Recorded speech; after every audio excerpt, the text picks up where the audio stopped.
कधी? कस काय? आणि केव्हापासून?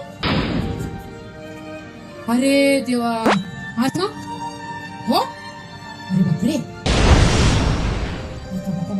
अरे देवा, लयच अवघड झालं. हो ना? बरं बरं बरं. आणि किती वेळ लागला मग? मग माघार कशी आली? हो का? अरे देवा, बरं बरं बरं बरं. हो हो हो, ठीक आहे ठीक आहे. कोण गेला अशी कोण गेलं? काही नाही हो, माझ्या बहिणीच्या घरची लाईट गेली होती रात्री, ती सकाळी आली 4:30 वाजता. कैसे कैसे लोग रहते हैं यार। साला तुमको पागल कुत्ते का गाड़ी उठा के ले जाएगा बता रहे हैं हम।